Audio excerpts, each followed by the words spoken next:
Sei como curar sua filha, disse o menino pobre ao empresário chorando. Roberto Silva desabava em lágrimas no corredor frio do Hospital São Lucas, em São Paulo. Sua única filha, Amanda, de 7 anos, estava internada há 3 meses com uma condição que deixou os melhores médicos do país sem respostas. Foi quando sentiu uma mão pequena tocar seu braço. Ao se virar, viu um menino que não devia ter mais de 12 anos, com roupas surradas e sapatos furados. "O senhor é o pai da menina do quarto 312, né?" perguntou o garoto com uma voz suave, mas cheia de determinação. Roberto olhou para ele com desconfiança. Como aquele menino sabia onde sua filha estava internada? "Sei como curar sua filha", disse o menino, seus olhos castanhos brilhando com uma certeza que contrastava com sua aparência humilde. "Quem é você? Como entrou aqui?" Roberto reagiu instintivamente, pronto para chamar a segurança. "Meu nome é Mateus. Eu trabalho aqui. Quer dizer, ajudo a dona Conceição da limpeza.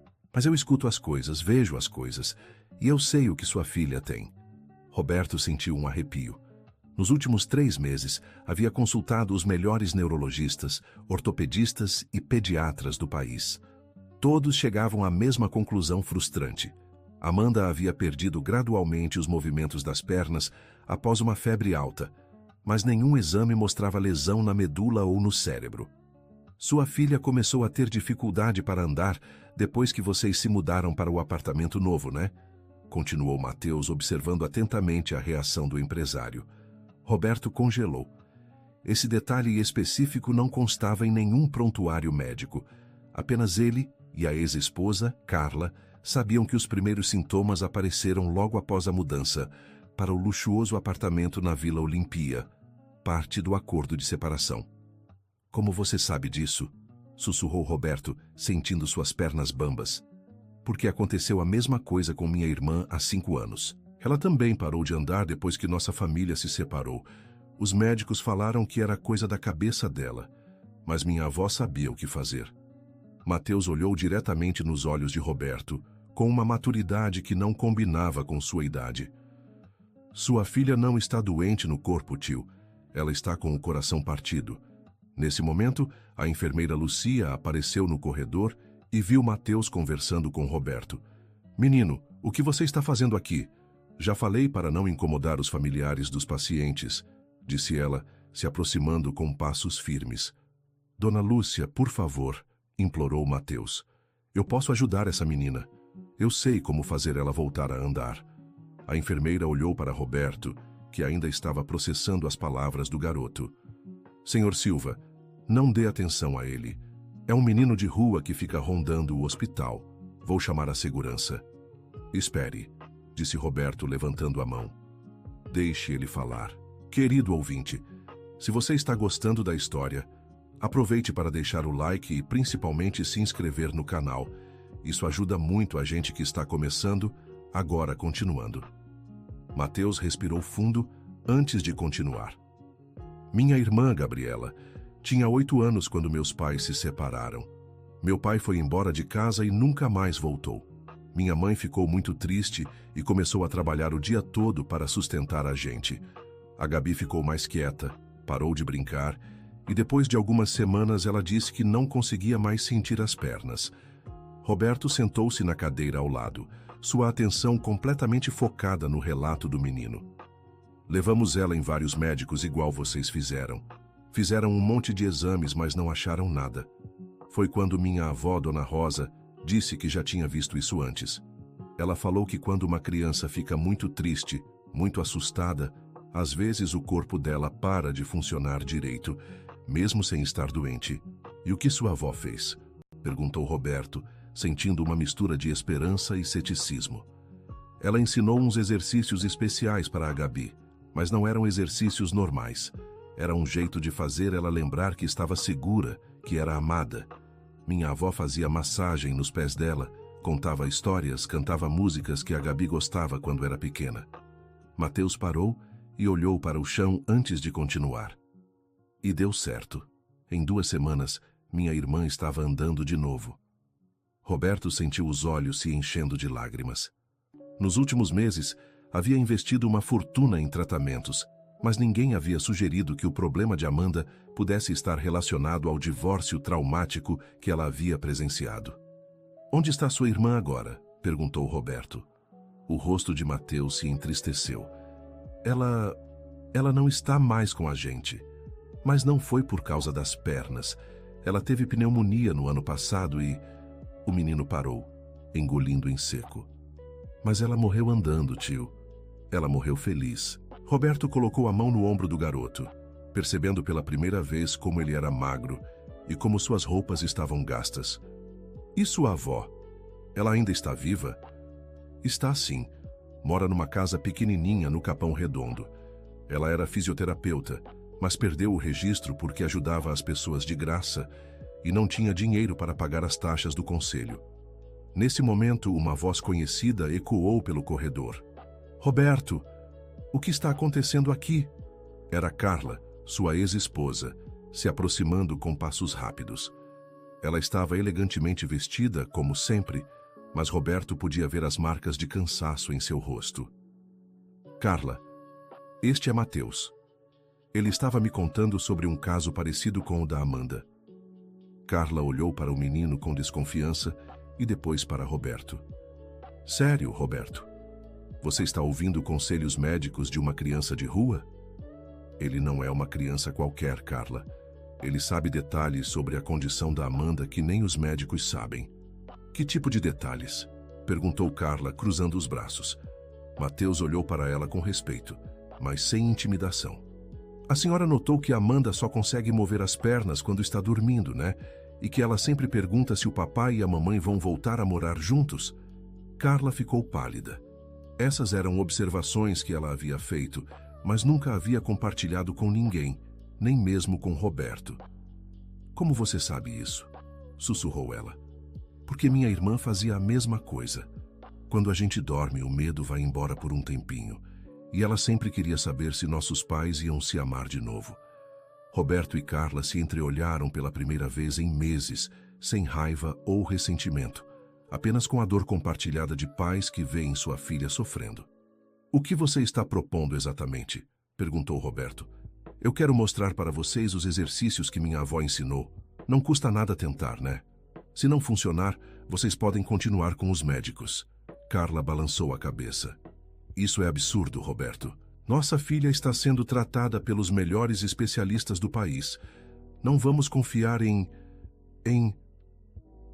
que, Carla?" interrompeu Roberto, com uma dureza na voz que ela não ouvia há muito tempo. "Em alguém que realmente entende o que nossa filha está passando? Porque, sinceramente, eu não vejo mais nenhuma esperança nos tratamentos atuais." Dr. Fernando Cavalcante, o neurologista responsável pelo caso de Amanda, apareceu no corredor nesse momento, carregando alguns exames. "Boa tarde, Roberto, Carla. Preciso conversar com vocês sobre os últimos resultados da Amanda." Roberto e Carla se aproximaram do médico, enquanto Mateus ficou discretamente ao lado. "Os exames de imagem continuam normais. Não há nenhuma lesão detectável na medula espinhal ou no cérebro. Sinceramente, estou começando a considerar que isso possa ter algum componente psicológico." "Psicológico?" perguntou Carla. "Você está dizendo que nossa filha está fingindo?" "Não exatamente fingindo. Existem casos documentados de paralisia psicossomática em crianças que passaram por traumas emocionais severos. O cérebro pode, literalmente, desligar certas funções como uma forma de proteção." Roberto olhou para Mateus, que assentiu discretamente, como se dissesse: "Eu te falei." "E qual seria o tratamento para algo assim?" perguntou Roberto. "Bem, normalmente envolveria terapia psicológica intensiva, possivelmente com medicação. Mas em crianças tão novas, os resultados são impredizíveis." "Doutor", interrompeu Roberto, "você se importaria se tentássemos uma abordagem alternativa, complementar ao tratamento atual?" Dr. Cavalcante ergueu as sobrancelhas.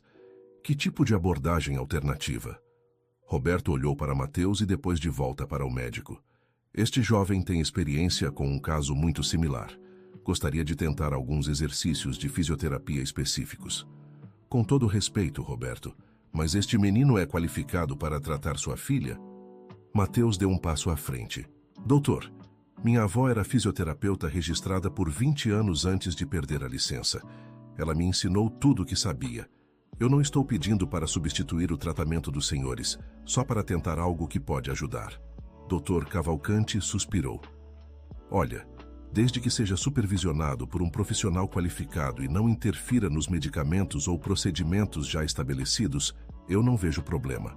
Mas qualquer piora no quadro e paramos imediatamente. Carla ainda parecia hesitante. Roberto, você tem certeza disso? Carla, nossa filha está há 3 meses sem conseguir andar. O que mais temos a perder? Naquele momento, uma voz pequena e fraca veio do quarto 312. Papai? Mamãe? Vocês estão aí? Todos se viraram em direção ao quarto. Amanda estava acordada, olhando pela porta entreaberta. Estamos aqui, meu amor, disse Roberto se aproximando da cama.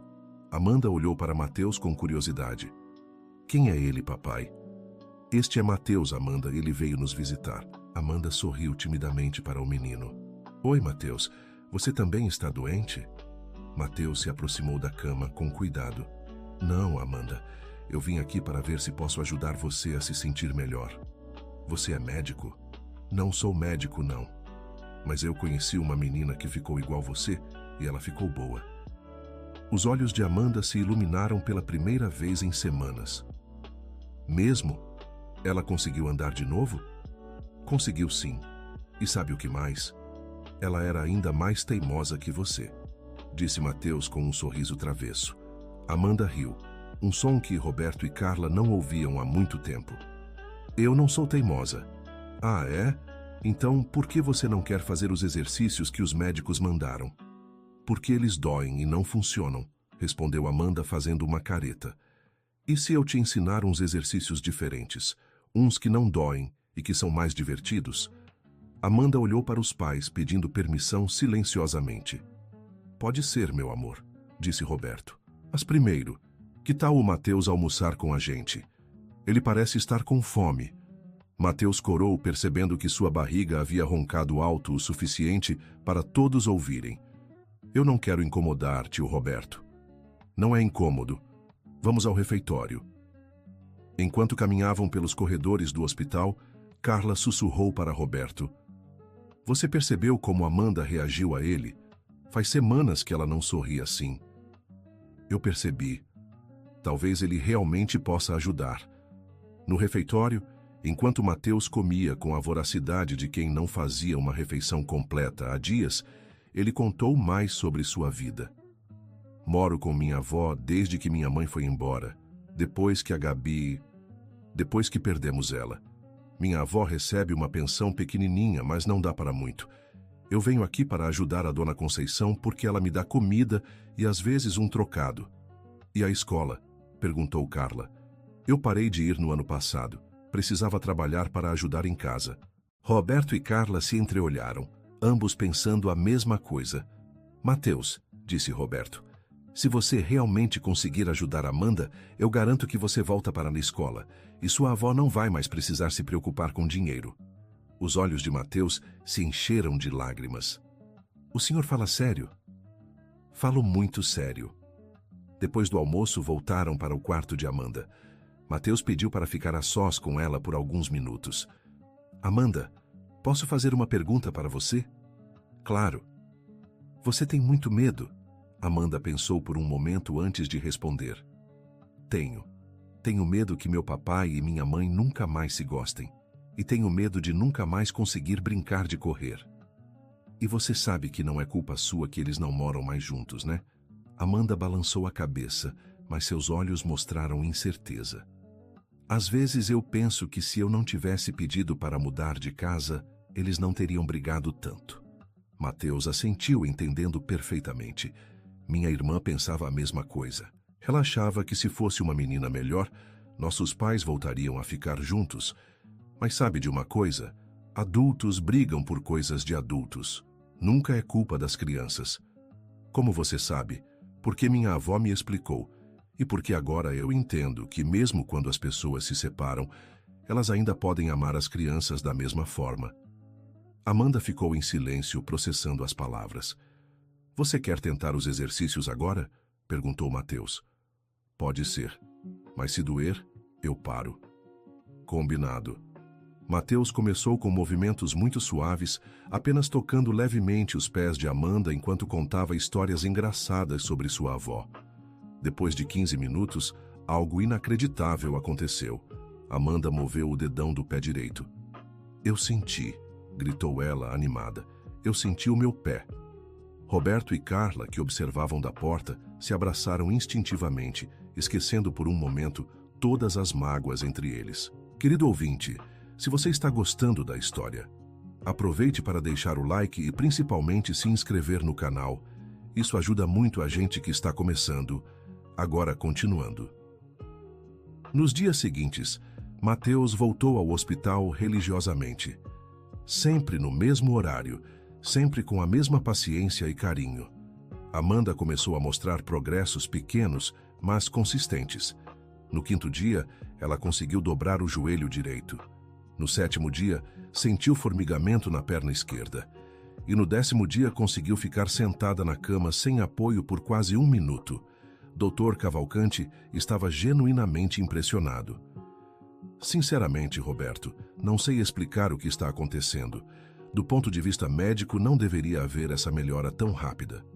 Às vezes, disse Roberto, a medicina não consegue explicar tudo, mas nem tudo estava indo bem. A notícia de que um menino de rua estava tratando Amanda chegou aos ouvidos de outros médicos do hospital, e muitos não estavam nada felizes. Doutor Augusto Mendes, o diretor clínico, chamou Roberto para uma conversa particular. Roberto, entendo que você está desesperado para ver sua filha melhorar, mas preciso te alertar sobre os riscos que está correndo. Que riscos, doutor?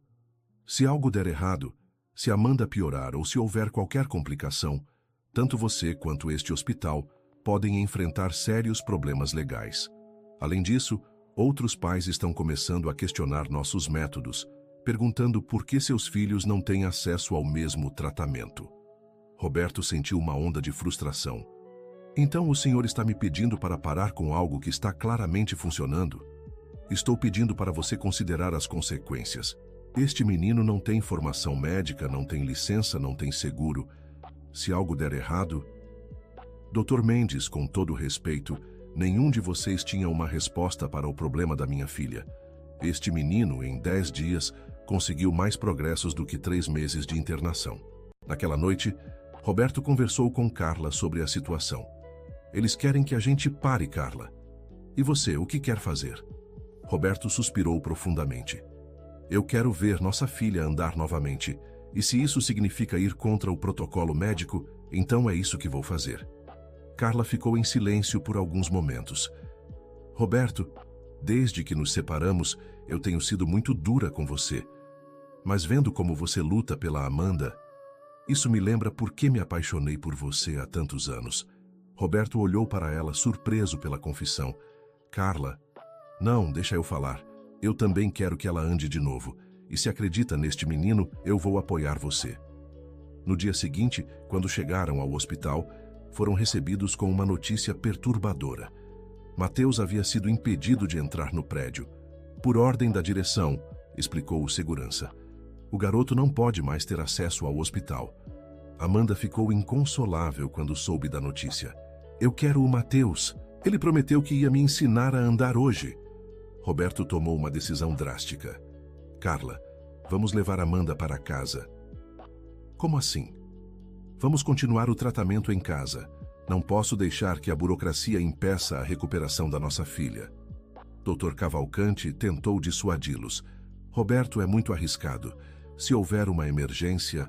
Doutor, o senhor mesmo disse que não há nada fisicamente errado com Amanda. E eu vou contratar uma enfermeira particular para ficar conosco. 2 horas depois, Amanda estava sendo levada para o apartamento de Roberto. Mateus os estava esperando na entrada do prédio, com uma sacola de pano nas mãos. Trouxe umas coisas que minha avó mandou, disse ele timidamente.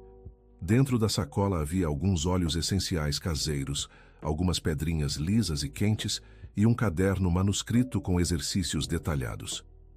Minha avó escreveu tudo aqui, explicou Mateus. Ela disse que cada criança é diferente, mas os princípios são os mesmos. Fazer a criança se sentir segura, amada e confiante. No apartamento, longe da pressão e do ambiente hospitalar, Amanda pareceu imediatamente mais relaxada. Mateus continuou com os exercícios, mas agora com mais liberdade para usar métodos não convencionais. Ele colocou uma música suave que Amanda gostava e pediu para ela fechar os olhos e imaginar que estava correndo num campo de flores. Agora, Amanda, você consegue sentir a grama macia embaixo dos seus pés? Consigo, disse ela, com os olhos fechados e um sorriso no rosto. E consegue sentir o vento batendo na sua cara enquanto você corre? Consigo. Enquanto Amanda estava imersa na visualização, Mateus fazia massagens muito suaves em suas pernas, seguindo padrões específicos que sua avó havia ensinado. No terceiro dia em casa, aconteceu algo milagroso. Amanda conseguiu ficar em pé sozinha por quase 5 segundos. Roberto e Carla choraram de emoção. Mas o mais incrível era ver como o próprio relacionamento deles estava mudando. Cuidar juntos de Amanda os estava aproximando novamente, não como casal, mas como pais unidos por um objetivo comum. Roberto, disse Carla uma noite, depois que Amanda havia dormido, você percebeu que não brigamos nem uma vez desde que saímos do hospital? Percebi. Acho que quando focamos no que realmente importa, as outras coisas ficam pequenas. Mateus, que havia sido convidado para ficar no apartamento durante o tratamento, ouvia a conversa do quarto de hóspedes. Ele sorriu, lembrando-se das palavras de sua avó. Às vezes, para curar uma criança, você precisa curar a família toda. Uma semana depois, Amanda deu seus primeiros passos. Foram apenas 3 passos trêmulos da cama até a poltrona, mas foram os passos mais importantes da vida dela.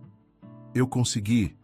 Papai, mamãe, eu consegui andar. Roberto e Carla a pegaram nos braços, os 3 chorando e rindo ao mesmo tempo. Mateus observava da porta, com lágrimas nos olhos, pensando em como sua irmã Gabriela ficaria feliz em saber que ele havia conseguido ajudar outra criança. Mas a história estava longe de terminar. 3 dias depois, Mateus desmaiou durante o café da manhã. Quando acordou, estava numa cama de hospital. Ironicamente, no mesmo hospital onde conheceu a família Silva. O que aconteceu comigo? Perguntou ele, ainda tonto. Você está com anemia severa e desnutrição, explicou o Dr. Cavalcante. Há quanto tempo você não faz uma refeição completa regularmente? Mateus tentou lembrar, mas percebeu que desde que começou a ajudar Amanda, havia esquecido de cuidar de si mesmo. Não sei. Algumas semanas, talvez. Roberto e Carla apareceram no quarto nesse momento, com Amanda numa cadeira de rodas, mas claramente muito mais forte do que estava um mês antes. Mateus! Gritou Amanda, tentando se levantar da cadeira.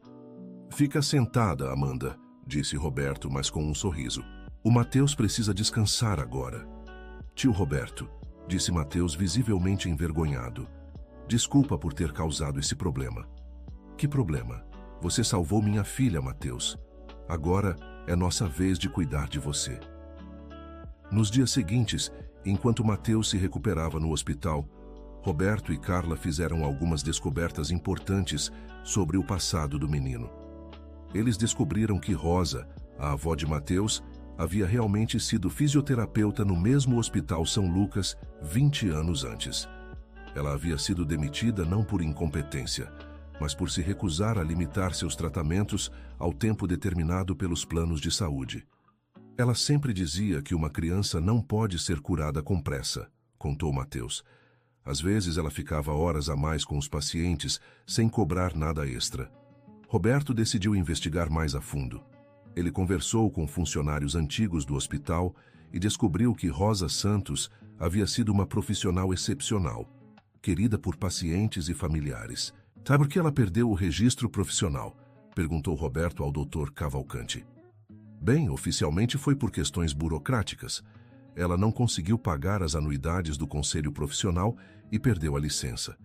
Mas, extraoficialmente, sempre houve rumores de que alguns médicos não gostavam dos métodos dela. Que métodos? Rosa acreditava que o aspecto emocional da cura era tão importante quanto o físico. Ela gastava muito tempo conversando com os pacientes, conhecendo suas histórias, entendendo seus medos. Alguns colegas achavam isso perda de tempo. Roberto começou a entender que o dom de Mateus não era coincidência. Ele havia sido educado por uma mulher que entendia verdadeiramente a natureza da cura.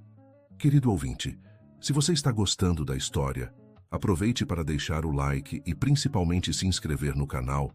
Isso ajuda muito a gente que está começando. Agora, continuando. Uma semana depois, Mateus teve alta do hospital. Roberto havia tomado uma decisão que mudaria para sempre a vida do menino. Mateus, Carla e eu conversamos muito sobre isso.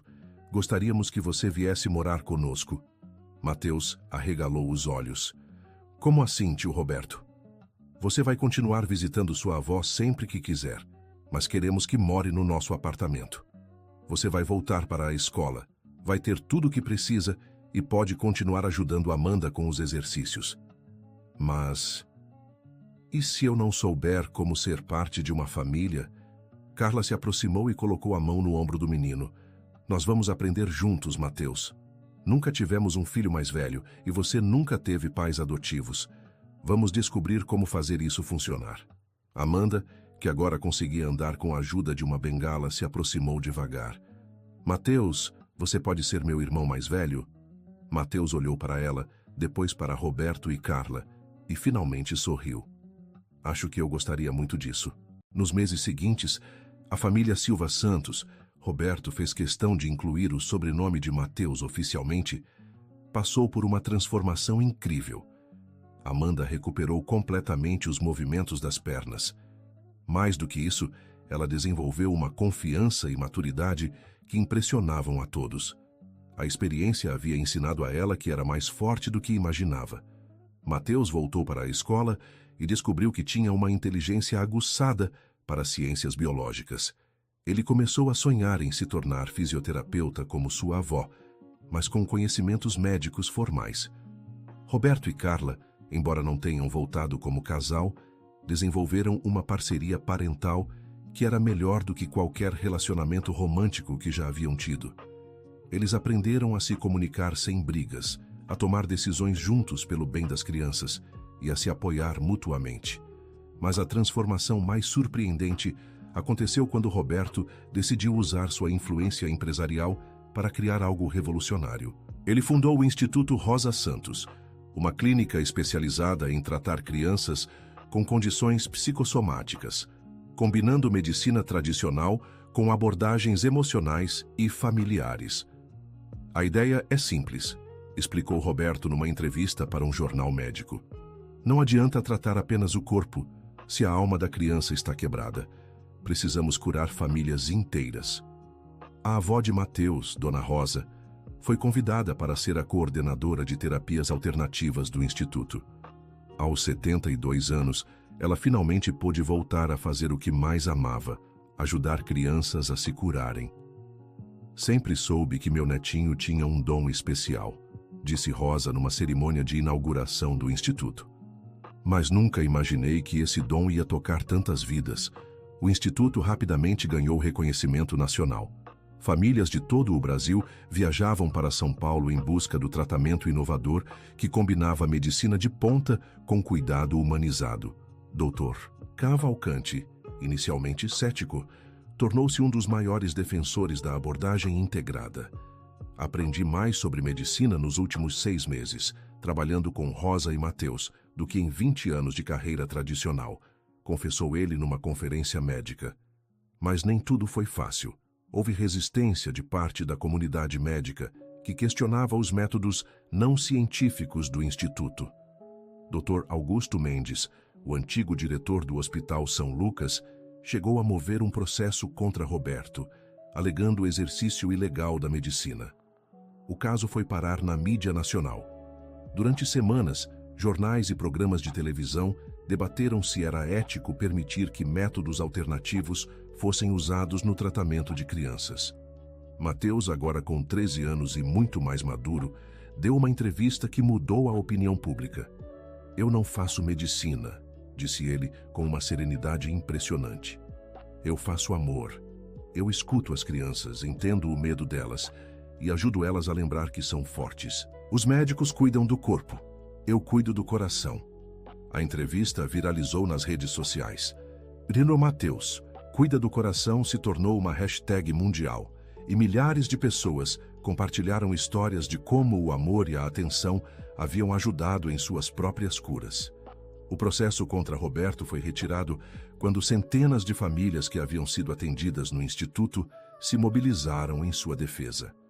Vocês querem mesmo processar o homem que salvou meu filho? Perguntou uma mãe indignada numa entrevista.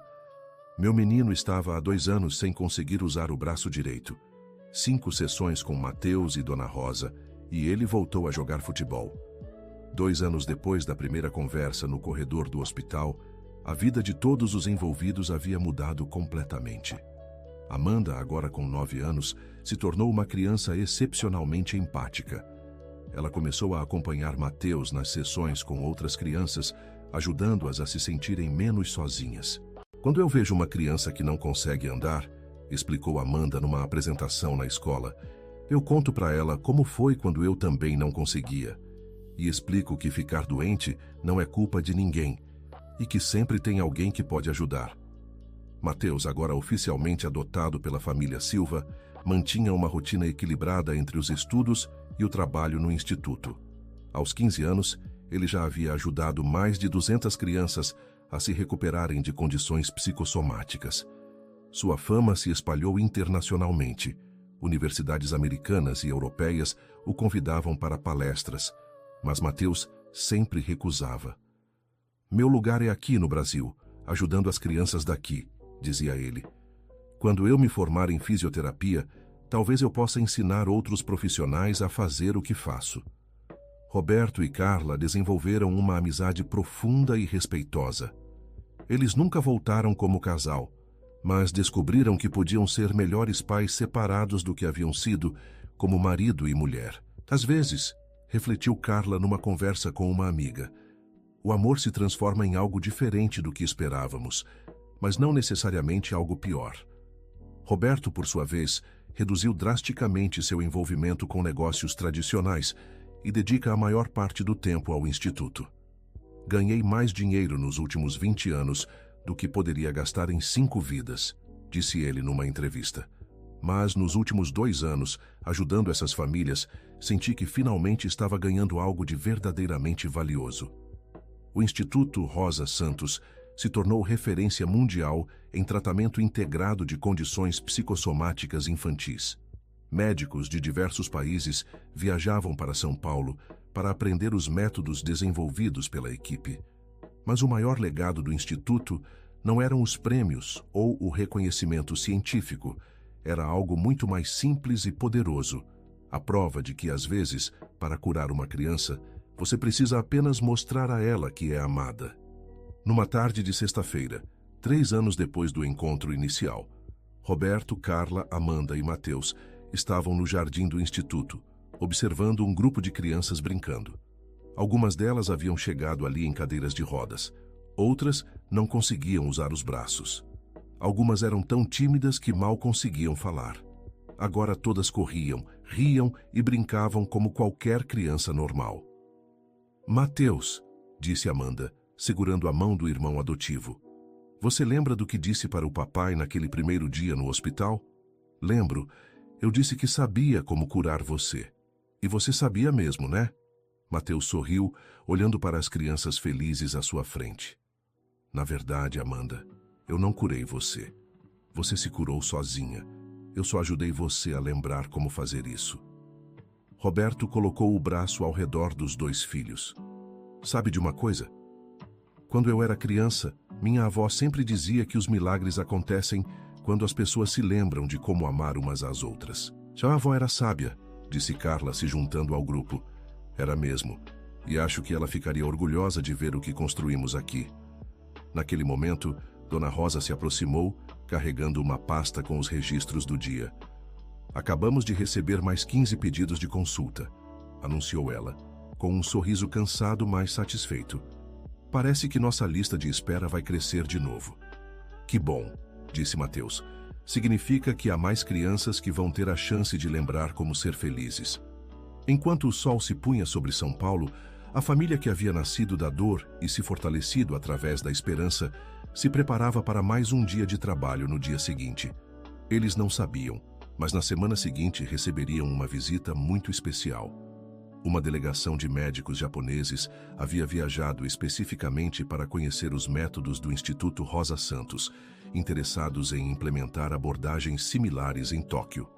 Mas essa é uma história para outro dia. Por agora, era suficiente saber que o menino pobre que um dia abordou um empresário desesperado no corredor de um hospital havia se tornado muito mais do que um curador. Ele havia se tornado um símbolo de que, às vezes, as soluções mais simples são também as mais poderosas, e que o amor verdadeiro tem um poder de cura que nenhuma medicina pode igualar.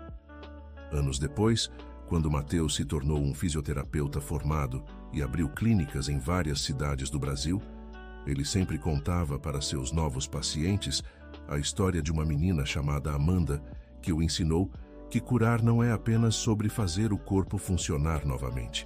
É sobre fazer o coração lembrar como sorrir.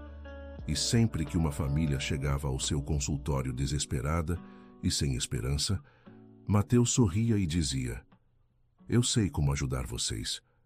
Mas primeiro, precisamos conversar sobre o que realmente está acontecendo aqui." Porque ele havia aprendido, ainda muito jovem, que por trás de cada sintoma físico existe sempre uma história emocional, esperando para ser ouvida, compreendida e curada com amor. Fim da história. E você, querido ouvinte, o que achou desta história de superação e esperança? Deixe nos comentários qual foi a parte que mais te emocionou e se conhece alguma história parecida. Sua opinião é muito importante para nós. Não esqueça de deixar seu like e se inscrever no canal para não perder outras histórias inspiradoras como esta.